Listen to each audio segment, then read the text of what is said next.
ಸ್ನೇಹಿತರೆ ನಮಸ್ಕಾರ. ನಾನು ರವೀಂದ್ರ ಜೋಶಿ. ಬಿಹಾರದ ಚುನಾವಣೆಯ ಫಲಿತಾಂಶದ ಹಿನ್ನೆಲೆಯಲ್ಲಿ ಬಹಳ ಮುಖ್ಯವಾದಂಥ ವಿಚಾರ, ದಿಲ್ಲಿಯ ಬಾಂಬ್ ಬ್ಲಾಸ್ಟ್ನ ಮುಂದುವರಿದ ಭಾಗವನ್ನು ತಮ್ಮೆದುರಿಗೆ ಸಾದರಪಡಿಸಲಿಕ್ಕೆ ಸಾಧ್ಯವೇ ಆಗಿಲ್ಲ. ಬಿಹಾರದ ಚುನಾವಣೆಯ ಫಲಿತಾಂಶದ ಒಂದು ಕಡೆ ಆ ಸಂಭ್ರಮ, ಇನ್ನೊಂದು ಕಡೆ ಏನು ಫಲಿತಾಂಶ ಬರಬಹುದು ಎನ್ನುವಂಥ ಆತಂಕ, ಇದರ ಮಧ್ಯೆ ಈ ದಿಲ್ಲಿಯ ಬಾಂಬ್ ಬ್ಲಾಸ್ಟ್ನ ಬಹಳಷ್ಟು ವಿವರಗಳು ಹಾಗೇ ಉಳಿದ್ಬಿಟ್ಟಿದ್ದು. ತುಂಬ ಆಸಕ್ತಿಕರವಾದ ವಿಚಾರ, ಕುತೂಹಲಕಾರಿ ವಿಚಾರ, ಬೀಭತ್ಸವಾದ ವಿಚಾರ ಮತ್ತು ಮುಂದಿನ ದಿನಗಳಲ್ಲಿ ದೇಶದಲ್ಲಿ ನಡೆಯಲಿರುವ ಈ ರೀತಿಯ ಅರಾಜಕ ಧ್ವಂಸ ಚಟುವಟಿಕೆಗಳಿಗೆ ಹೇಗೆ ನರೇಂದ್ರ ಮೋದಿಯವರ ಸರ್ಕಾರ ಕಡಿವಾಣ ಹಾಕತ್ತೆ ಅನ್ನುವಂಥ ವಿಚಾರ, ಇಷ್ಟನ್ನು ತಮ್ಮೆದುರಿಗೆ ಈಗ ನಾನು ಹೇಳಬೇಕಾದಂಥ ಸಂದರ್ಭ. ನಿಮಗೆ ಗೊತ್ತು, ಸೋಮವಾರ ಸಂಜೆ ದಿಲ್ಲಿಯ ಮೆಟ್ರೋ ಸ್ಟೇಷನ್ ಗೇಟ್ ನಂಬರ್ 1ನಲ್ಲಿ ಭಾಳ ದೊಡ್ಡ ಮಟ್ಟದ ಬಾಂಬ್ ಬ್ಲಾಸ್ಟ್ ಆಗುತ್ತೆ. ಅದಾದಮೇಲಿನ ವಿದ್ಯಮಾನವನ್ನು ತಮಗೆ ಹೇಳಿದ್ದೀನಿ. ಆತ ಯಾರು ಆ ಸಂದರ್ಭದಲ್ಲಿ ಈ ಕಾರಿನಲ್ಲಿ ಕೂತಿದ್ದ ಅನ್ನುವಂಥ ವ್ಯಕ್ತಿಯನ್ನು ಪತ್ತೆ ಹಚ್ಚಲಾಗಿದೆ. ಆತನ ಹೆಸರು ಉಮರ್ ನಬಿ ಅಂತೇಳಿ.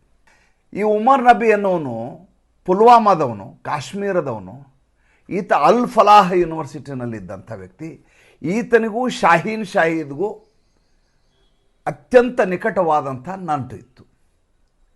ಈ ಉಮರ್ ನಬಿಗೆ ಯಾವಾಗ ಅಲ್ ಫಲಾಹ್ ಯೂನಿವರ್ಸಿಟಿನಲ್ಲಿ 8 ಜನರನ್ನು ಬಂಧಿಸಿದ್ದಾರೆ ಅನ್ನುವಂಥ ಮಾಹಿತಿ ಲಭ್ಯ ಆಗುತ್ತೋ, ತಕ್ಷಣದಲ್ಲಿ ಈತ ತನ್ನ I-20 ಕಾರನ್ನು ಪುಲ್ವಾಮಾದಿಂದ ತೆಗೆದುಕೊಂಡು ನೇರವಾಗಿ ದಿಲ್ಲಿಗೆ ಬರ್ತಾನೆ. ದಿಲ್ಲಿಗೆ ಬಂದಂಥ ವ್ಯಕ್ತಿ ದಿಲ್ಲಿಯ ಸುತ್ತಮುತ್ತ ಓಡಾಡ್ತಾನೆ ಮಧ್ಯಾಹ್ನವರೆಗೂ.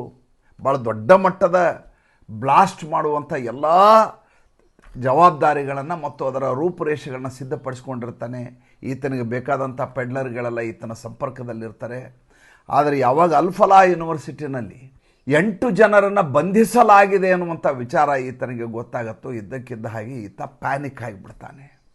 ಪ್ಯಾನಿಕ್ ಆಗಿ ಮುಂದೆ ಏನು ಮಾಡಬೇಕು ಅಂತ ಗೊತ್ತಾಗಲಾರದೆ ನೇರವಾಗಿ ಬಂದು ಅಲ್ಲಿಯ ಟ್ಯಾಕ್ಸಿ ಸ್ಟ್ಯಾಂಡ್ನಲ್ಲಿ, ವೆಹಿಕಲ್ ಸ್ಟ್ಯಾಂಡ್ನಲ್ಲಿ ಬಂದು ನಿಂತ್ಕೋತಾನೆ. ಕೆಂಪು ಕೋಟೆಯ ಹೊರಭಾಗದಲ್ಲಿರುವಂಥ ಸ್ಟ್ಯಾಂಡ್ನಲ್ಲಿ ನಿಂತ ವ್ಯಕ್ತಿ ಸತತವಾಗಿ 3 ಗಂಟೆಗಳ ಕಾಲ ಹೊರಗಡೆ ಬರ್ತಾನೆ, ಓಡಾಡ್ತಾನೆ.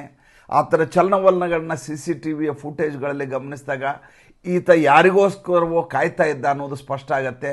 ಅಥವಾ ಯಾವುದಾದ್ರೂ ಕರೆ ಬರುತ್ತೆ ಅಂತ ಈತ ನಿರೀಕ್ಷೆಯಲ್ಲಿದ್ದ ಅಂತ ಗೊತ್ತಾಗತ್ತೆ. ಏನು ಮಾಡಲಿಕ್ಕೆ ಗೊತ್ತಾಗಲಾರದೆ ಈತ ತೀರಾ ಚಂಚಲನಾಗಿದ್ದ, ತೀರಾ ಗಾಬರಿಯಲ್ಲಿದ್ದ, ಕಸಿವಿಸಿಕೊಂಡಿದ್ದ ಅನ್ನೋದು ಸ್ಪಷ್ಟವಾಗಿ ರೂಪುರೇಷೆಗಳು ಕಾಣಿಸ್ತವೆ. ಅದಾದಮೇಲೆ ಸಂಜೆ 6:52 ನಿಧಾನಕ್ಕೆ ಕಾರನ್ನು ಮುಂತೆಗೆದುಕೊಂಡು ಬರ್ತಾನೆ. ಬ್ಲಾಸ್ಟ್ ಆಗತ್ತೆ. ಅಂದರೆ ಈತ ಫಿದಾಯಿನಾಗಿರಲಿಲ್ಲ, ಅಂದರೆ ಆತ್ಮಹತ್ಯಾ ಬಾಂಬರ್ ಆಗಿರಲಿಲ್ಲ ಈತನ ಜೊತೆ ಇನ್ನೊಂದು ಫೋರ್ಡ್ ಎಕೋಸ್ಪೋರ್ಟ್ ಎನ್ನುವಂಥ ಗಾಡಿ ಈತನ ಜೊತೆ ಇನ್ನೊಂದಿರುತ್ತೆ. ಅದು ಮುಂಭಾಗದಲ್ಲಿರುತ್ತೆ, ಕೆಂಪು ಕಲರ್ ಗಾಡಿ. ಅದರ ಪತ್ತೆ ಹಚ್ಚುವ ಕಾರ್ಯ ನಡೆದಿದೆ. ಇವರ ಒಟ್ಟು ಈಗಿರುವಂಥ ಮಾಹಿತಿಯ ಪ್ರಕಾರ ಒಟ್ಟು ಇವರ ಪ್ಲ್ಯಾನಿಂಗ್ ಹೇಗಿತ್ತು ಅಂತಂದರೆ, ಡಿಸೆಂಬರ್ 6 ಯಾವತ್ತು ಬಾಬ್ರಿ ಮಸೀದಿಯನ್ನು ಧ್ವಂಸಗೊಳಿಸಿದ ದಿನ ಇದೆಯಲ್ಲ, ಆ ದಿವಸ 6 ಕಡೆ ಏಕಕಾಲಕ್ಕೆ ಬಾಂಬ್ ಬ್ಲಾಸ್ಟ್ ಮಾಡಬೇಕು ಅನ್ನುವಂಥ ದೊಡ್ಡದಾದಂಥ ಷಡ್ಯಂತ್ರವನ್ನು ಇವರು ರಚಿಸಿದ್ರು. ಅಂಥದ್ದೊಂದು ತಯಾರಿಗಾಗಿ ಈತ ಓಡಾಡ್ತಾ ಇದ್ದ ಅನ್ನೋದು ಸ್ಪಷ್ಟವಾಗಿದೆ. CCSನ ಸಭೆ ಮಾಡಲಾಗಿದೆ. ಸಭೆಯಲ್ಲಿ ನರೇಂದ್ರ ಮೋದಿ, ಅಮಿತ್ ಶಾ, ನಮ್ಮ ರಕ್ಷಣಾ ಸಚಿವ ರಾಜನಾಥ್ ಸಿಂಗ್, ಫೈನಾನ್ಸ್ ಮಿನಿಸ್ಟರ್ ಆದಂಥ ಸೀತಾರಾಮನ್ ಅವರು, ನಿರ್ಮಲಾ ಸೀತಾರಾಮನ್, ಡಾಕ್ಟರ್ ಜಯಶಂಕರ್ ಎಲ್ಲರ ಸಮಕ್ಷಮದಲ್ಲಿ, NSA ಅಜಿತ್ ಡೋವಾಲ್ ಎಲ್ಲರ ಸಮಕ್ಷಮದಲ್ಲಿ ಇದೊಂದು ಉಗ್ರ ಕೃತ್ಯ ಅಂತ ಇದನ್ನು ಉಲ್ಲೇಖಿಸಲಾಗತ್ತೆ. ತೆಗೆದುಕೊಳ್ಳಬೇಕಾದಂಥ ಕ್ರಮದ ಬಗ್ಗೆ ಸಂಪೂರ್ಣವಾದ ಅಧಿಕಾರವನ್ನು ರಕ್ಷಣಾ ಸಚಿವಾಲಯಕ್ಕೆ, ಗೃಹ ಸಚಿವಾಲಯಕ್ಕೆ ನೀಡಲಾಗತ್ತೆ. ಹಾಗಾದರೆ ಮುಂದೇನು ಪ್ರಶ್ನೆ ಉದ್ಭವ ಆಗೋದಿಲ್ಲಿ. ಎಲ್ಲರೂ ಉಮೇದಿನಲ್ಲಿ ಹೇಳೋದೇನು, ಬಿಡಬಾರದು ಪಾಕಿಸ್ತಾನ. ಸ್ವಾಭಾವಿಕ, ನಾನು ಕೂಡ ಅದೇ ಮಾತನ್ನು ಹೇಳೋದು. ಯಾವ ದೇಶ ನನ್ನ ದೇಶದ ಒಳಗಡೆ ಈ ರೀತಿಯಾದಂಥ ಅರಾಜಕತೆಯನ್ನು ಸೃಷ್ಟಿ ಮಾಡುತ್ತೋ ಅಂಥ ದೇಶ ಭೂಪಟಲದಲ್ಲಿ ಇರಬಾರದು, ನಾಮಾವಶೇಷ ಆಗಿ ಹೋಗಬೇಕದು. ಅಂಥದ್ದೊಂದು ರಾಷ್ಟ್ರ ಇತ್ತು ಅಂತಲೇ ಎಲ್ಲಿ ಉಳಿಬಾರ್ದು. ಆ ರೀತಿಯಾಗಿ ಅದನ್ನು ಮುಗಿಸಬೇಕು. 2 ಮಾತೇ ಇಲ್ಲ. ಆದರೆ ಅದರ ಜೊತೆ ಇನ್ನೊಂದು ವಿಚಾರವನ್ನು ನಾವು ಪ್ರಸ್ತಾಪ ಮಾಡಬೇಕಾದ ಅಗತ್ಯತೆ ಇದೆ. ಏನು? ಮೊದಲನೇದಾಗಿ ಇರುವಂಥ ಪಾಕಿಸ್ತಾನದ ಸ್ಥಿತಿಗತಿಯನ್ನು ಹೇಳ್ತೇನೆ, ಆಮೇಲೆ ಭಾರತದ ಬಗ್ಗೆ ಮಾತಾಡ್ತೇನೆ. ಪಾಕಿಸ್ತಾನದಲ್ಲಿ ನಿನ್ನೆ ಸಂಸತ್ತಿನಲ್ಲಿ ಸಂವಿಧಾನದ 27ನೇಯ ತಿದ್ದುಪಡಿಯನ್ನು ಮಾಡಿದ್ದಾರೆ. ಏನಿದು ತಿದ್ದುಪಡಿ? ಅಲ್ಲಿಯ ಯಾರು ಮಾರ್ಷಲ್ ಅಂತ, ಫೀಲ್ಡ್ ಮಾರ್ಷಲ್ ಅಂತ ಮಾಡಿದಾರಲ್ಲ ಮುಲ್ಲಾ ಮುನೀರ್, ಈ ಮುನೀರನಿಗೆ ಪರಮಾಧಿಕಾರವನ್ನು ಕೊಟ್ಟಿದ್ದಾರೆ. 6 ವಿಪಕ್ಷಗಳು ಇದು ಆಗಬಾರದು ಅಂತ ಬೀದಿಯಲ್ಲಿ ಹೋರಾಟ ಮಾಡಿದರೂ ಕೂಡ ಶಹಬಾಜ್ ಶರೀಫ್ ಸರ್ಕಾರ ಮುಲ್ಲಾ ಮುನೀರನಿಗೆ ಕ್ಯಾಬಿನೆಟ್ ದರ್ಜೆಯ ರ್ಯಾಂಕ್ ಒಂದೇ ಅಲ್ಲದೆ ಈತನಿಗೆ 3 DCS ಹುದ್ದೆಯನ್ನು ಕೊಟ್ಟು ಭೂಸೇನೆ, ವಾಯುಸೇನೆ, ನೌಕಾಸೇನೆ 3ರ ಪರಮಾಧಿಕಾರವನ್ನು ಕೊಡುತ್ತೆ. ಆತ ಆಜೀವ ಪರ್ಯಂತ ನಿವೃತ್ತನಾಗಲಾರದೆ ಫೀಲ್ಡ್ ಮಾರ್ಷಲ್ ಆಗೇ ಇರ್ತಾನೆ. ಜೊತೆಗೆ ಆತ ರಾಷ್ಟ್ರಪತಿ, ಪಾಕಿಸ್ತಾನದ ರಾಷ್ಟ್ರಪತಿಗಿಂತ ಹೆಚ್ಚಿನ ಅಧಿಕಾರವನ್ನು ಹೊಂದಿರ್ತಾನೆ. ಎಲ್ಲ ತೀರ್ಮಾನಗಳನ್ನು ಆತನೇ ತೆಗೆದುಕೊಳ್ಳುವಂಥ ಸಂಪೂರ್ಣ ವೀಟೋವನ್ನು ಆತನಿಗೆ ಕೊಡಲಾಗತ್ತೆ. ಅಂದರೆ ಭಾರತದ ಮೇಲೆ ಆತ ಯುದ್ಧವನ್ನು ಸಾರುವುದನ್ನು ಸಂದರ್ಭದಲ್ಲಿ ಕೂಡ ರಾಷ್ಟ್ರಪತಿ ಅಂಕಿತ ಅಗತ್ಯ ಇಲ್ಲ ಅನ್ನುವ ರೀತಿಯಲ್ಲಿ ಆತನಿಗೆ ಪರಮಾಧಿಕಾರವನ್ನು ನೀಡಲಾಗತ್ತೆ. ಈ ಸಂದರ್ಭದಲ್ಲಿ ಪಾಕಿಸ್ತಾನ ಇದೆ. ಪಾಕಿಸ್ತಾನದಲ್ಲಿ ಈಗ ಬಲೂಚ್ ಲಿಬರೇಷನ್ ಆರ್ಮಿಯವರು ನಿರಂತರವಾಗಿ ಸೇನೆ ಮೇಲೆ ದಾಳಿ ನಡೆಸಿದ್ದಾರೆ. ನಾನು ಎಲ್ಲ ವಿಷಯಗಳನ್ನ ಮೊದಲು ಹೇಳ್ಬಿಡ್ತೇನೆ, ಅದರಲ್ಲಿ ಬಾಧಕ ಸಾಧಕಗಳನ್ನ ಆಮೇಲೆ ಮಾತಾಡೋಣ. KPKನಲ್ಲಿ ನಿರಂತರವಾಗಿ ಹೋರಾಟ ನಡೀತಾ ಇದೆ. ಪಾಕ್ ಆಕ್ಯುಪೈಡ್ ಕಾಶ್ಮೀರ್ನಲ್ಲಿ ಈ ಜಂಜೀಯವರ ಹೋರಾಟ ಶುರುವಾಗಿದೆ. 18-20 ವರ್ಷದ ಹುಡುಗರು ಗಲಾಟೆ ಶುರು ಮಾಡಿದ್ದಾರೆ. ಆಂತರಿಕವಾದ ದಂಗೆ ನಿರಂತರವಾಗಿ ನಡೀತಾ ಇದೆ. ಪೊಲೀಸರು ಕೆಲಸ ಮಾಡ್ತಾ ಇಲ್ಲ. ಸರ್ಕಾರ ಹಿಡಿತವನ್ನು ಕಳ್ಕೊಂಡಿದೆ. ಹಣದುಬ್ಬರ ಉಂಟಾಗಿದೆ. ಟೊಮೆಟೊ, ಉಳ್ಳಾಗಡ್ಡಿ ಖರೀದಿ ಮಾಡಲಾರದ ರೇಟ್ ಅಷ್ಟು ತಾರಕ್ಕೇರಿ ಕೂತಿದ್ದಾವೆ. ಬಂದಿರುವಂಥ ಫೀಲ್ಡ್ ಮಾರ್ಷಲ್ಲು ಭಾರತದ ವಿರುದ್ಧ ಹೋರಾಟ ಮಾಡುವಂಥ ಸ್ಥಿತಿಯಲ್ಲಿ ಇಲ್ಲವೇ ಇಲ್ಲ. ಏಕೆಂದರೆ ಕಳೆದ ಬಾರಿ ಬಿದ್ದಂಥ ಏಟಿನಿಂದ ಚೇತರಿಸಿಕೊಳ್ಳಲಾರದ ಸ್ಥಿತಿಯಲ್ಲಿದ್ದಾನೆ. ತನ್ನ ಮಾನವನ್ನು ಕಾಪಾಡಿಕೊಳ್ಳಿಕ್ಕೆ ಮತ್ತು ತನ್ನ ಹುದ್ದೆ ಈಗೇನು ಮುಗಿತಾ ಇತ್ತು ನವೆಂಬರ್ ಕೊನೆಯಲ್ಲಿ, ಅದನ್ನು ಮುಂದುವರಿಸ್ಕೊಂಡು ಹೋಗ್ಲಿಕ್ಕೆ ಈ ರೀತಿಯಾದಂಥ ಪರಮಾಧಿಕಾರವನ್ನು ಈತ ಪಡಿತಾನೆ. ಫೀಲ್ಡ್ ಮಾರ್ಷಲ್ ಮುಲ್ಲಾ ಮುನೀರ್ ಬಗ್ಗೆ ಮಾತಾಡ್ತಾನೆ. ಆಸಿಮ್ ಮುನೀರ್ ಬಂಕರ್ನಲ್ಲಿ ಅಡ್ಕೊಂಡು ಕೂತ ವ್ಯಕ್ತಿ. ಈತನಿಗೆ ಭಾರತ ಯಾವ ರೀತಿ ರಿಟಾಲಿಯೇಟ್ ಮಾಡುತ್ತೆ ಅಂತ ತುಂಬ ಚೆನ್ನಾಗಿ ಈತನಿಗೆ ಗೊತ್ತಿದೆ. ಈತನ ಒಂದೇ ಒಂದು ಟ್ರಂಪ್ ಕಾರ್ಡ್ ಏನಂದರೆ ISI ಅನ್ನು ಬಳಸಿಕೊಂಡು ಭಾರತದಲ್ಲಿ ಉಗ್ರ ಕೃತ್ಯ ಮಾಡುವುದರಲ್ಲಿ ಈತ ಅತ್ಯಂತ ನಿಸ್ಸೀಮ. ಈತನಿಗೆ ಮುಲ್ಲಾ ಮುನೀರ್ ಅಂತ ನಾವು ಯಾಕೆ ಹೆಸರಿಟ್ಟಿದ್ದೀವಿ ಅಂದರೆ ಈತ ನಮ್ಮ ಸಾಂಪ್ರದಾಯಿಕ ಎಜುಕೇಷನ್ ಈ ಎಜುಕೇಷನ್ ಮಾಡಿದಂಥ ವ್ಯಕ್ತಿ ಅಲ್ಲ. ಈತ ಮಸೀದಿಯಲ್ಲಿ ಕುರಾನ್ ಓದ್ಕೊಂಡು ಬಂದಂಥ ವ್ಯಕ್ತಿ. ಮದರ್ಸಾ ಛಾಪ್ ಇವನು. ಈ ಮದರ್ಸಾ ಛಾಪಿಗೆ ಗೊತ್ತಿರೋದು ಹಿಂದೂ ಮುಸಲ್ಮಾನ ವೈಷಮ್ಯವನ್ನು ಹುಟ್ಟು ಹಾಕೋದು ಮಾತ್ರ. ಹಾಗೆ ಹೇಳಿಯೇ ಏಪ್ರಿಲ್ 22ಕ್ಕೆ ಈತ ದಾಳಿಯನ್ನು ಮಾಡಿಸಿದ್ದ. ಈತನಿಗಿರೋ ಒಂದೇ ಒಂದು ಧೈರ್ಯ ಏನಪ್ಪ ಅಂತಂದರೆ, ಅಮೇರಿಕಾ ನನ್ನ ಜೊತೆ ನಿಂತಿದೆ, ಸೌದಿ ಅರೇಬಿಯಾ ಜೊತೆ ಅಗ್ರಿಮೆಂಟ್ ಆಗಿದೆ, ನಾವು ಯುದ್ಧ ಮಾಡಿದರೆ ನಮ್ಗೆ ಸೌದಿ ಅರೇಬಿಯಾ ಸಹಾಯ ಮಾಡಲೇಬೇಕು, ನಮಗೂ ಅವ್ರಿಗೂ ರಕ್ಷಣಾ ಒಪ್ಪಂದ ಇದೆ, ನಾವು ಯುದ್ಧ ಮಾಡ್ತೀವಿ ಅಂದರೆ ಟರ್ಕಿ ನಮಗೆ ಸಹಾಯ ಮಾಡುತ್ತೆ, ಚೈನಾ ಸಹಾಯ ಮಾಡುತ್ತೆ, ಅಮೇರಿಕಾ ಸಹಾಯ ಮಾಡುತ್ತೆ, ತನ್ನ ಮೂಲಕ ದುಡ್ಡನ್ನು ದೋಚಬಹುದು, ಭಾರತದ ಮೇಲೆ ನಾನು ದಾಳಿಯನ್ನು ಮಾಡ್ತಾ ಇದ್ದೀನಿ ಅಂಥೇಳಿ ದುಡ್ಡನ್ನು ನಿರಂತರವಾಗಿ ದೋಚಿಕೊಂಡು ಹೋಗ್ಬೋದು. ಹೇಗೆ ಉಕ್ರೇನ್ನ ಪ್ರಧಾನಿ ಮಾಡ್ತಾ ಇದ್ದಾನೋ ಅದೇ ರೀತಿಯಾದಂಥ ಕೃತ್ಯವನ್ನು ನಾನು ಮಾಡಬಹುದು. ಹೇಗೆ ಉಕ್ರೇನ್ನ ವ್ಯಕ್ತಿ ಇವತ್ತು ರಷ್ಯಾದ ವಿರುದ್ಧ ಯುದ್ಧ ಮಾಡ್ತಾ ಪಾಶ್ಚಿಮಾತ್ಯ ಅಮೇರಿಕ ರಾಷ್ಟ್ರದಿಂದ ದುಡ್ಡನ್ನು ಡಾಲರನ್ನು ದೋಚ್ತಾ ಇದ್ದಾನೋ ಅದೇ ರೀತಿಯಾಗಿ ನಾನು ಮಾಡಬಹುದು ಅನ್ನುವಂಥ ಲೆಕ್ಕಾಚಾರದಲ್ಲಿ ಆತ ಕಾಯ್ತಾ ಇದ್ದಾನೆ. ಆತನಿಗೆ ತುಂಬ ಚೆನ್ನಾಗಿ ಗೊತ್ತಿದೆ ತನ್ನ ಸೈನ್ಯಕ್ಕೆ ಆ ರೀತಿಯಾದಂಥ ಶಕ್ತಿ ಇಲ್ಲ, ಭಾರತ ಜೊತೆ ಹೋರಾಡಿ ಗೆಲ್ಲಲಿಕ್ಕೆ ಸಾಧ್ಯವಿಲ್ಲ. ಈಗಾಗಲೇ ಎಷ್ಟು ಯುದ್ಧಗಳನ್ನು ಮಾಡಿದೆವು, ಇಷ್ಟೂ ಯುದ್ಧಗಳಲ್ಲಿಯೂ ಭಾರತದ ವಿರುದ್ಧ ನಾವು ಸೋತಿದ್ದೇವೆ. ಮಾನಸಿಕವಾಗಿ ನೈತಿಕವಾಗಿ ನಮ್ಮ ಸೈನಿಕರು ಕುಗ್ಗಿದ್ದಾರೆ. ಆದರೂ ಕೂಡ ಹುಂಬತನದಲ್ಲಿ ಭಾರತದ ವಿರುದ್ಧ ಈತ ಪ್ರತಿ ದಿವಸ ಕತ್ತಿ ಮಸೀತಾ ಇದ್ದಾನೆ. ಈತನಿಗೆ ಯಾವಾಗ ಈ ರೀತಿಯ ಪರಮಾಧಿಕಾರ ಕೊಡಲಾಯಿತೋ ಹಲವಾರು ಉನ್ನತ ಅಧಿಕಾರಿಗಳು ತಮ್ಮ ಸೇವೆಗೆ ನಿವೃತ್ತಿಗಾಗಿ ಅಪ್ಲಿಕೇಶನ್ ಹಾಕಿದ್ದಾರೆ. ಸ್ವಯಂ ನಿವೃತ್ತಿ, ನನಗೆ ಬೇಡ, ಇದು ಸೈನ್ಯದ ಜೊತೆ ನಮ್ಮ ಸಹವಾಸವೇ ಬೇಡ ಅಂತ ಪಾಕಿಸ್ತಾನದಲ್ಲಿ ರಾಜೀನಾಮೆ ಕೊಡ್ತಾ ಇದ್ದಾರೆ, ಸ್ವಯಂ ನಿವೃತ್ತಿ ಕೇಳ್ಕೊತಾ ಇದ್ದಾರೆ. ಆ ಸ್ಥಿತಿಯಲ್ಲಿದೆ. ಈ ಸಂದರ್ಭದಲ್ಲಿ ಭಾರತ ಆಪರೇಷನ್ ಸಿಂಧೂರ್ 2.0 ಮಾಡಿ ಅವರಿಗೆ ಬುದ್ಧಿಯನ್ನು ಕಲಿಸಬೇಕಾ ಅನ್ನೋದು ಮೊದಲೇ ಪ್ರಶ್ನೆ. ಇದು ನಂಬರ್ 1. ಬುದ್ಧಿ ಕಲಿಸಲೇಬೇಕು, ಬೇರೆ ವಿಚಾರ ಇಲ್ಲ. ಆದರೆ ಈ ಸಂದರ್ಭದಲ್ಲಿ ಹೇಗೆ ಈತ ಇಷ್ಟೊಂದು ಕೆಳಗಡೆ ಬೆಂಕಿ ಮೇಲ್ಗಡೆ ಕುದಿಯುವ ಬಾಣಲೆ, ಆ ಬಾಣೆಯ ಒಳಗಡೆ ಈತ ಕೂತಿದ್ದಾನೆ ಮುಲ್ಲಾ ಮುನೀರು, ಈಗಾಗಲೇ ಅವನಿಗೆ ಸಾಕಾಗಿ ಹೋಗಿದೆ, ಆ ಸ್ಥಿತಿಯಲ್ಲಿ ಪಾಕಿಸ್ತಾನ ಇದೆ. ಈಗ ಆತನನ್ನು ಹೊಡೆದು ನಾವೊಂದು 20 ಫಿರಂಗಿಗಳನ್ನು ಆತನ ಮೇಲೆ ಬಿಟ್ಟು, ಮಿಸೈಲ್ಗಳನ್ನು ಬಿಟ್ಟು, ಇನ್ನೊಂದಿಷ್ಟು ಅಲ್ಲಿಯ ಸಂಪೂರ್ಣ ಬರ್ಬಾದ್ ಮಾಡುವ ಮೂಲಕ ಭಾರತದ ಸಾಧನೆ ಆಗಿ ಹೋಗುತ್ತಾ? ಭಾರತದಲ್ಲಿ ಉಗ್ರ ಕೃತ್ಯ ಅವತ್ತಿಗೆ ನಿಂತು ಹೋಗುತ್ತಾ? ಇನ್ನೆಲ್ಲಿಯೂ ಆಗೋದೇ ಇಲ್ವಾ ಅನ್ನುವಂಥ ಒಂದು ಪ್ರಶ್ನೆ. ಸಮಚಿತ್ತದಿಂದ ಆಲೋಚನೆ ಮಾಡಿ. ನಾನು ಯುದ್ಧ ಮಾಡಬೇಡ ಅನ್ನುವಂಥ ಪ್ರಶ್ನೆಯನ್ನು ಎತ್ತಾ ಇಲ್ಲ. ಮಾಡಿದರೆ ಆಗಬಹುದಾದ ಸಾಧಕ ಮತ್ತು ಬಾಧಕದ ಬಗ್ಗೆ ಮಾತಾಡ್ತಾ ಇದ್ದೇನೆ.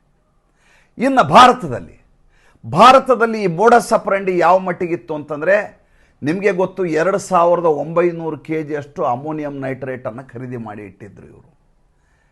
ಅಮೋನಿಯಂ ನೈಟ್ರೇಟ್ ಏನು ಬಿಡಿ, ಇಂಡಿಯಾ ಮಾರ್ಟ್ಗೆ ಹೋದರೆ 150 ರೂಪಾಯಿ kg ಹಂಗೆ ಆನ್ಲೈನಲ್ಲಿ ಸಿಗುತ್ತೆ ಅಂತ ದಯವಿಟ್ಟು ಮಾತಾಡಬೇಡಿ. ಏಕೆಂದರೆ ಈ ಕಚ್ಚಾ ವಸ್ತುವನ್ನು ಬಳಸಿಕೊಂಡು ಏನೆಲ್ಲ ಮಾಡಲಿಕ್ಕೆ ಸಾಧ್ಯ ಅದೆಲ್ಲವನ್ನು ಮಾಡಲಿಕ್ಕೆ ಇವರು ಸಿದ್ಧರಾದಂಥ ಜನ. ಮೊನ್ನೆ ಒಬ್ರು ಯಾರೋ ನನ್ನ ಕಮೆಂಟ್ ಹಾಕಿದರು, ರೆಸಿನ್ ಬಗ್ಗೆ ಅಷ್ಟೆಲ್ಲ ಗಾಬರಿದಾಯಕವಾಗಿ ಏನು ಹೇಳೋ ಅಗತ್ಯ ಇಲ್ಲ, ರೆಸಿನ್ ಏನು ದೊಡ್ಡ ವಿಷಯ ಅಲ್ಲ ಅಂತ. ರೆಸಿನ್ ದೊಡ್ಡ ವಿಷಯ ಇಲ್ಲದೆ ಇರಬಹುದು, ಆದರೆ ರೆಸಿನನ್ನು ಬಳಸೋ ವ್ಯಕ್ತಿ ಅಪಾಯಕಾರಿ ಇದ್ದಾಗ ಅದನ್ನು ಯಾವ ರೀತಿ ಬಳಸ್ಬೋದು. ಚಾಕುವನ್ನು ಮಗುವಿನ ಕೈಗೆ ಕೊಟ್ಟರೆ ಏನಾಗುತ್ತೆ, ತರಕಾರಿ ಹೆಚ್ಚು ತಾಯಿ ಕೈಗೆ ಕೊಟ್ಟರೆ ಏನಾಗುತ್ತೆ, ಎರಡೂ ಬೇರೆ ಬೇರೆ ಪರಿಣಾಮವನ್ನು ಬೀರುತ್ತೆ. ಆದ್ದರಿಂದ ಈಗ ವಿಷಯಕ್ಕೆ ಬರ್ತೀನಿ. ಭಾರತದಲ್ಲಿ ಈವರೆಗೂ ಏನು ಹಿಡಿದಿದಾರಲ್ಲ ಇವರೆಲ್ಲ ಕಾಶ್ಮೀರದಿಂದ ಬಂದವರು. 40% ಜನ ಈ ಅಲ್-ಫಿಲಾ ಯೂನಿವರ್ಸಿಟಿನಲ್ಲಿ ಕೆಲಸಕ್ಕೆ ಸೇರಿಕೊಂಡಂಥ ಜನ, ಅದರಲ್ಲಿ 8 ಜನರಿಗೆ ಬಂಧಿಸಿದ್ದಾರೆ. ಕಾಶ್ಮೀರದವರು ಮಾತ್ರ ಭಾರತ ವಿರುದ್ಧ ಈ ರೀತಿ ಉಗ್ರ ಕೃತ್ಯಗಳನ್ನು ಮಾಡ್ತಾ ಇದ್ದಾರಾ? ಹಾಗಂತ ನಾವೆಂದೂ ಭಾವಿಸಬಾರದು. ಹಾಗಿದ್ರೆ ಕೊಯಮತ್ತೂರಿನಲ್ಲಿ ಹೇಗೆ ಬಾಂಬ್ ಬ್ಲಾಸ್ಟ್ ಆಯಿತು, ದಿಲ್ಲಿಯ ಕೆಂಪು ಕೋಟೆಯಲ್ಲೇ ಹಿಂದೊಂದು ಸಲ ಬಾಂಬ್ ಬ್ಲಾಸ್ಟ್, ಅದು ಹೆಂಗಾಯಿತು? 2 ಜನ ಸತ್ತಿದ್ರು ಅವಾಗ. ದಿಲ್ಲಿಯ ಸರೋಜಿನಿ ಮಾರ್ಕೆಟ್ನಲ್ಲಿ ಹೇಗೆ ಬಾಂಬ್ ಬ್ಲಾಸ್ಟ್ ಆಯಿತು, ಬೆಂಗಳೂರಿನಲ್ಲಿ ಹೇಗಾಯಿತು, ಕುಕ್ಕರ್ ಬಾಂಬ್ ಹೆಂಗಾಯಿತು? ಅದಲ್ಲದೆ ದೇಶದ ಬೇರೆ ಬೇರೆ ಭಾಳ, ಮುಂಬೈನಲ್ಲಿ 3-4 ಸಲ ಆಯ್ತಲ್ಲ, ಅದು ಹೆಂಗಾಯಿತು? ಪಟ್ನಾದಲ್ಲಿ ಆಯ್ತಲ್ಲ, ಅದು ಹೆಂಗಾಯಿತು? ದೇಶದ ಎಲ್ಲ ಕಡೆ ಬಾಂಬ್ ಬ್ಲಾಸ್ಟ್ಗಳು ಒಂದು ಕಾಲಕ್ಕೆ ಆಗಿದೆ ಅಂದರೆ ಅದು ಕೇವಲ ಕಾಶ್ಮೀರದವರಿಂದ ಆಗಿದೆಯಾ ಅಥವಾ ಭಾರತದ ಆ ಸ್ಥಳೀಯ ವ್ಯಕ್ತಿಗಳ ಪೆಡ್ಲಿಂಗ್ನಿಂದ ಆಗಿದೆ ಅನ್ನೋದನ್ನು ನಾವು ಆಲೋಚನೆ ಮಾಡಬೇಕು. ಈಗ ಸಿಕ್ಕಾಕ್ಕೊಂಡಿರೋದು ದಿಲ್ಲಿಯ ಕೆಂಪು ಕೋಟೆಯ ಬಳಿ. ಹಾಗಂತ ಇದು ಕೇವಲ ಕೆಂಪು ಕೋಟೆಗೆ ಮಾತ್ರ ಸೀಮಿತ ಆಗಿದ್ದ ಅಥವಾ ಕೇವಲ ಕಾಶ್ಮೀರದ ಪುಲ್ವಾಮಾದಿಂದ ಬಂದಂಥ ವ್ಯಕ್ತಿಗಳು ಅಲ್-ಫಲಾ ಯೂನಿವರ್ಸಿಟಿ ಅವ್ರದ್ದು? ಈ ಅಲ್-ಫಲಾ ಯೂನಿವರ್ಸಿಟಿದು ಇನ್ನೂ ದೊಡ್ಡ ಇತಿಹಾಸ ಇದೆ, ಅದು ಇನ್ನೊಂದು ಸಲ ಹೇಳ್ತೀನಿ. ಒಬ್ಬ ordinary associate professor, middle class ಫ್ಯಾಮಿಲಿಯವನು ಇದನ್ನು ಶುರು ಮಾಡ್ತಾನೆ. ಆಫೀಸು ತಮಿಳ್ನಾಡಿನಲ್ಲಿ, ಅದರ ಟ್ರಸ್ಟು, ಇದರ ಹೆಡ್ ಆಫೀಸು ದುಬೈನಲ್ಲಿ. ಒಬ್ಬ ಅಸೋಸಿಯೇಟ್ ಪ್ರೊಫೆಸರು 34 ಎಕರೆ ಜಮೀನು ತಗೊಂಡು ಹರಿಯಾಣದಲ್ಲಿ ಫರೀದಾಬಾದ್ನಲ್ಲಿ ಇಂಥದ್ದೊಂದು ಯೂನಿವರ್ಸಿಟಿ ಹೇಗೆ ಕಟ್ಟಿದ, ಎಲ್ಲಿಂದ ದುಡ್ಡು ಬಂತು ಅಂತ ಇದ್ರ ಬಗ್ಗೆ ವಿಚಾರಣೆ ಆಗಬೇಕಲ್ವ. ಈಗ ಒಬ್ಬ ಡಾಕ್ಟ್ರು ಪೋಸ್ಟರ್ ಅಂಟಿಸ್ಲಿಕ್ಕೆ ಹೋಗ್ತಾನೆ ಕಾಶ್ಮೀರದಲ್ಲಿ, ಶ್ರೀನಗರದ ಹೊರವಲಯದಲ್ಲಿ. ಈ ಪೋಸ್ಟರ್ ಎಲ್ಲಿ ಪ್ರಿಂಟ್ ಆಯಿತು ಅನ್ನೋದ್ರ ಬಗ್ಗೆ ಮಾಹಿತಿ ತೆಗಿಬೇಕಲ್ವ. ಈಗ ದೇಶದ ವಿರುದ್ಧವಾಗಿ ಪೋಸ್ಟರ್ ಪ್ರಿಂಟ್ ಆಗ್ತಾ ಇದೆ ಅಂದರೆ ಈ ಪ್ರಿಂಟಿಂಗ್ ಪ್ರೆಸ್ ಓನರ್ ಯಾರು, ದುಡ್ಡು ಯಾರು ಕೊಟ್ಟರು, ಇದನ್ನು ಬರೆದು ಕೊಟ್ಟವ್ರು ಯಾರು ಅನ್ನೋದು ಹಿಡ್ಕೊಂಬರ್ಬೇಕಲ್ವ. ಆಮೇಲೆ ಇದಕ್ಕೆ ಡಿಸೆಂಬರ್ 6ಕ್ಕೆ 6 ಕಡೆ ಬ್ಲಾಸ್ಟ್ ಮಾಡಬೇಕು ಅಂದರೆ ಒಂದೊಂದಕ್ಕೆ 3 ಕಾರುಗಳು ಅಂತ ನಿಯೋಜನೆ ಮಾಡಿದರು. ಆ 18 ಕಾರುಗಳು ಯಾರು ಅಂತ ನೋಡ್ಬೇಕಲ್ಲ ನಾವೀಗ. ಅದಕ್ಕೆ ಈಗಾಗಲೇ ಅವರೆಲ್ಲ ಇದಾರಲ್ಲ, ಸ್ಲೀಪರ್ ಸೆಲ್ಲಲ್ಲಿ ಇವರೆಲ್ಲ ಇದ್ದಾರೆ, ಇವ್ರು ಸಿಕ್ಕಿ ಬಿದ್ದಿಲ್ಲ. ಒಬ್ಬ 8 ಜನ ಇಲ್ಲಿ ಅಲ್-ಫಲಾ ಯೂನಿವರ್ಸಿಟಿಯಲ್ಲಿ ಸಿಕ್ಕರು ಅನ್ನೋ ಕಾರಣಕ್ಕೋಸ್ಕರ ಉಮರ್ ನಬಿ ಅನ್ನುವಂಥ ಡಾಕ್ಟ್ರು ಗಾಬರಿಯಾಗಿ ಪ್ಯಾನಿಕ್ ಆಗಿ ಬಾಂಬ್ ಬ್ಲಾಸ್ಟ್ ಮಾಡ್ಕೊಂಡಿರೋದು ಮೊನ್ನೆ. ಅರ್ಥ ಮಾಡ್ಕೋಬೇಕು ನಾವು. ಈ ರೀತಿಯಾದಂಥ ಉಗ್ರರು ದೇಶಾದ್ಯಂತ ಎಲ್ಲ ಕಡೆ ಚದುರಿ ಹೋಗಿದ್ದಾರೆ, ಸ್ಲೀಪರ್ ಸೆಲ್ನಲ್ಲಿದ್ದಾರೆ, ಬೇರೆ ಬೇರೆ ಉದ್ಯೋಗಗಳನ್ನು ಮಾಡ್ತಾ ಇದ್ದಾರೆ. ಅವರು ಡಾಕ್ಟ್ರ್ ಇರಬಹುದು, ಎಂಜಿನಿಯರ್ ಇರಬಹುದು, ಕಾರ್ಪೆಂಟ್ರ್ ಇರಬಹುದು, ಏನೋ ಮಾಡ್ತಾ ಇರ್ಬೋದು. ಅವರು ಭಾರತ ದೇಶದಲ್ಲಿ ಇರುವವರೇ ಆಗಿದ್ದಾರೆ. ಅವರನ್ನು ಹುಡುಕುವ ಕೆಲಸ ಭಾಳ ಮುಖ್ಯವಾಗಿ ಆಗಬೇಕಾದ. ಆಪರೇಷನ್ ಸಿಂಧೂರ್ ಆಗಬೇಕು. ಆಪರೇಷನ್ ಸಿಂಧೂರ್ ಆಗೋಕ್ಕಿಂತ ಮುಂಚೆ ಇವರು ಎಷ್ಟು ತೀವ್ರವಾಗಿ ಪರಿಣಾಮಕಾರಿಯಾಗಿ ದೇಶವನ್ನು ನಾಶ ಮಾಡಬೇಕು ಅಂತ ಓಡಾಡ್ತಾ ಇದ್ರಲ್ಲ, ಅದು ಕೂಡ ಸ್ಪಷ್ಟ ಆಗಬೇಕಲ್ವ. ಉದ್ದೇಶ ಭಾಳ ಸ್ಪಷ್ಟ ಇವ್ರದ್ದೇನು, ಭಾರತಕ್ಕೆ ವಿದೇಶದ ಬಂಡವಾಳ ಹರಿದು ಬರಬಾರ್ದು, ನರೇಂದ್ರ ಮೋದಿ ಸರ್ಕಾರ ಬಿದ್ದು ಹೋಗಬೇಕು, ದೇಶದಲ್ಲಿ ಅರಾಜಕತೆ ಸೃಷ್ಟಿಯಾಗಬೇಕು, ಹಣದುಬ್ಬರ ಉಂಟಾಗಬೇಕು, ಭಾರತವನ್ನು ಯಾರೂ ನಂಬಬಾರದು, ಪಾಕಿಸ್ತಾನಕ್ಕಿಂತ ಕಡೆ ಆಗಬೇಕು ಭಾರತ ದೇಶ ಅಂದ್ಕೊಂಡವ್ರು ಯಾರು? ಪಾಕಿಸ್ತಾನದವರು ಮಾತ್ರ ಅಲ್ಲ, ಭಾರತದಲ್ಲಿರುವಂಥ ಮುಸಲ್ಮಾನರು ಕೂಡ ಇದನ್ನೇ ಮಾಡ್ತಾ ಇರೋದು. ಆದರೆ ಮುಸಲ್ಮಾನರು ಇದನ್ನು ಖಂಡಿಸೋದಿಲ್ಲ. ನೋಡಿ ಹೆಂಗಿದೆ ವಿಚಿತ್ರ ನೋಡ್ರಿ. ಈ ಉಗ್ರತೆಗೆ ಧರ್ಮ ಇಲ್ಲ ಅಂತ ಹೇಳ್ತಾರೆ. ಹಾಗಾದ್ರೆ ಈ ಉಗ್ರತೆ ನಡೀತಾ ಇರೋದು ಹೆಸರುಗಳನ್ನು ತೆಗೆದು ನೋಡಿ, ಯಾರ ಹೆಸರು ಬರ್ತಾ ಇದ್ದಾವೆ? 99.9 ಮುಸಲ್ಮಾನರೇ ಆಗಿರ್ತಾರೆ. ಅವರೆಲ್ಲ ಕಾಶ್ಮೀರದವರಲ್ಲ, ಅವರು ಕೊಯಮತ್ತೂರಿನವರು, ಪಾಟ್ನಾದವರು, ಬೆಂಗಳೂರಿನವರು, ಚೆನ್ನೈನವರು, ಎಲ್ಲ ಕಡೆ ಚದುರಿ ಹೋಗಿದ್ದಾರೆ. ಇವರ ನಿಷ್ಠೆ ಭಾರತಕ್ಕೆ ಅಂತ ರುಜುವಾತಾಗಿದೆಯಾ? ಅದು ಪ್ರಶ್ನೆ ಮಾಡಬೇಕಾದಂಥ ವಿಚಾರ.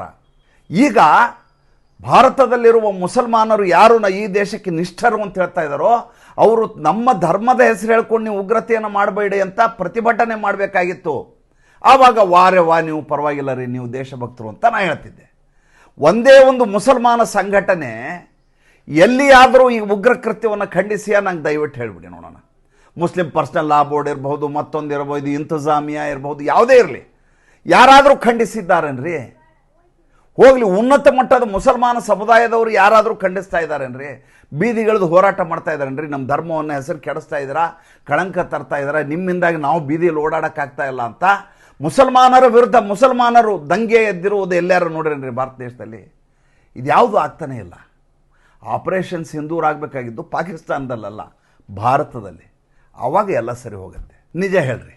ಮತ್ತೆ ಮುಂದಿನ ಸಂಚಿಕೆಯಲ್ಲಿ ಹೊಸ ವಿಷಯದೊಂದಿಗೆ ಬರ್ತೇನೆ. ಸಂಚಿಕೆ ಇಷ್ಟ ಇದ್ದರೆ ಲೈಕ್ ಮಾಡಿ, ಫಾಲೋ ಮಾಡಿ, ಶೇರ್ ಮಾಡಿ. ನಮ್ಮ ಮುಕ್ತ ಪತ್ರಿಕೋದ್ಯಮಕ್ಕೆ ಆರ್ಥಿಕವಾಗಿ ಬೆಂಗಾವಲಾಗಿ ನಮಸ್ಕಾರ.